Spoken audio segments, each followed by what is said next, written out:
Ṣèwádìí ò bá dìde bá gbọ́ yẹ pèpèpè ìyẹnú rẹ̀ sọ ní ìyẹnú rẹ̀ kò sọ̀rọ̀ ní o. Ṣèwádìí o. Ṣèwádìí o. Ṣèwádìí o.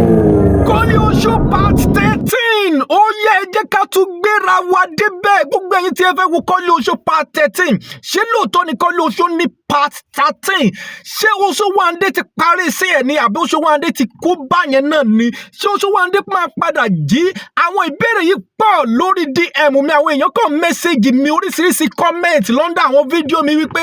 báwo ni Kọ́lí Oṣó part 13 ṣe máa jẹ́ ṣé àyìn máa rí Kọ́lí Oṣó part 13 wo ni ṣé Oṣówandé ò ní kú ni tó bá fẹ́ wo Kọ́lí Oṣó part 13 make sure pé wo fídíò láti bẹ̀rẹ̀ dópin tó bá dé tí ní subscribe button ó yá tẹ subscribe kó make sure pé o subscribe sí channel yìí ní Àṣeyọrí TV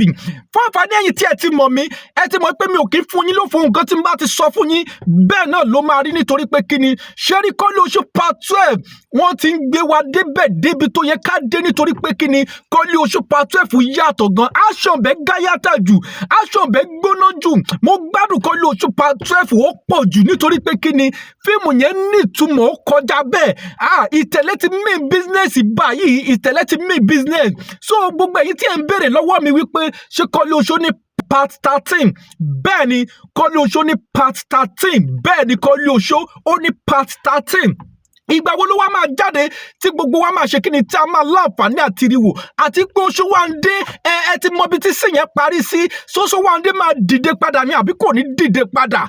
àwọn ìbéèrè táwọn ènìyàn ń bi mí nìyí ẹ jẹ́ kí n kọ́kọ́ máa wo kọ́mẹ̀ntì ẹ̀yin èèyàn náà ṣé fẹ́ kó Oṣówandé continue Kọ́lí Oṣó ni nítorí pé Kọ́lí Oṣó sì ní part 13 ó dẹ̀ sì ní 14 ṣé fẹ́ kí Oṣówandé sì continue ni ẹ jẹ́ kí n máa mọ̀ ní comment section tí ẹ bá fẹ́ kí Oṣówandé continue nínú Kọ́lí Oṣó ẹ jẹ́ ká máa mọ̀ nínú comment section ẹ jẹ́ ká máa mọ̀ nínú comment section ṣé rí Kọ́lí Oṣó part 13 ó máa ṣe díẹ̀ kó tó jáde déètì tó máa jáde tó bá di Monday tàbí Tuesday wàá sọ déètì tó máa jáde fún yín nítorí pé kí ni àti ìwọ location Kọ́lí Oṣó part 13 nígbà tí 12 fẹ́ jáde èmi náà mo wá sọ fún yín pé àti ya 12 pé kò ní pẹ́ jáde déètì tí mo dé sọ pé ó máa jáde náà ni ó ṣe kí ni ló jáde sórí YouTube so gbogbo nǹkan tí n bá sọ ẹ má doubt ẹ bó ṣe máa ṣe kí ni bó ṣe ń jẹ́ náà nìyẹn ṣé wá rí Kọ́lí Oṣó part 13 àti ìwọ location rárá àṣẹfẹ́ ya Kọ́lí Oṣó part 13 and 14 ni ẹ ti mọ bá a ṣe ń ṣe pé tá a bá ti lọ location báyìí a máa ya 13 and 14 papọ̀ ni so fún ìdí èyí Kọ́lí Oṣó sì ń continue ó ní 13 and 14 tá a máa lọ yà pọ̀.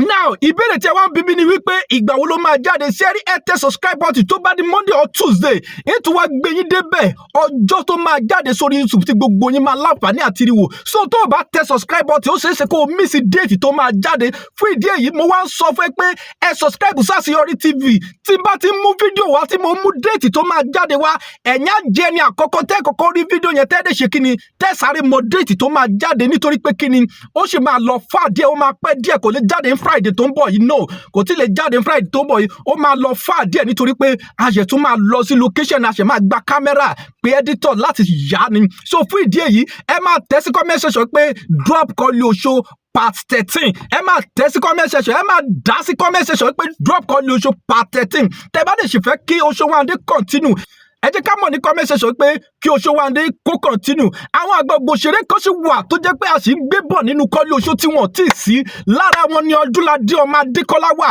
ẹ mọ̀ wípé Ọdúnládé kò tí ì sí nínú iṣẹ́ yìí Ọdúnládé ò tí ì sí bẹ́ẹ̀ kíní Lateef Adédìméjì ò tí ì sí bẹ́ẹ̀ Mide Martins ò tí ì sí bẹ́ẹ̀ Àfíṣẹ́wò ò tí ì sí bẹ́ẹ̀ gbogbo àwọn àgbàgbà òṣèré industry yẹn ló máa appear nínú Kọ́lí Oṣó so ibi tí Kọ́lí Oṣó ń lọ ó lọ fà ó sì jì gan ibi tá à ń gbé Kọ́lí Oṣó lọ ó jì tẹ́ bá wo Kọ́lí Oṣó dáadáa tẹ́ ń wo Kọ́lí Oṣó dáadáa ẹ rí i pé Kọ́lí Oṣó ṣẹ̀ṣẹ̀ ń ṣe kíni ó ti ní ìtumọ̀ ju ti tẹ́lẹ̀ lọ nítorí pé kíni ìtẹ̀lé improve sí nípa story yìí ó improve in fact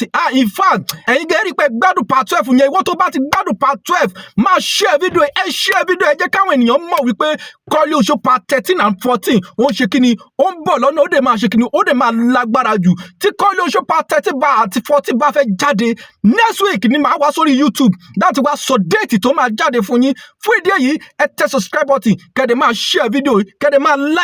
like video, kẹ́dẹ̀ máa drop comment yín. Àwọn àgbà òṣèré tí ẹ fẹ́ kó wà nínú Kọ́lí Oṣó part 13 and 14, ẹ máa drop ẹ̀ sí comment section. Ẹ máa sọ fún Ìtẹ̀lẹ́ pé drop Kọ́lí Oṣó part 13. Ẹ máa sọ nípa Ṣówándé, ṣé ẹ fẹ́ kó Ṣówándé continue ni, àbẹ́ ẹ fẹ́ kó continue, àbẹ́ ẹ fẹ́ kí ṣe ẹ parí síbẹ̀ yẹn. Ẹ jẹ́ ká máa mọ̀ ní comment section nítorí pé kí ni Kọ́lí Oṣó part 13 ó máa lágbára.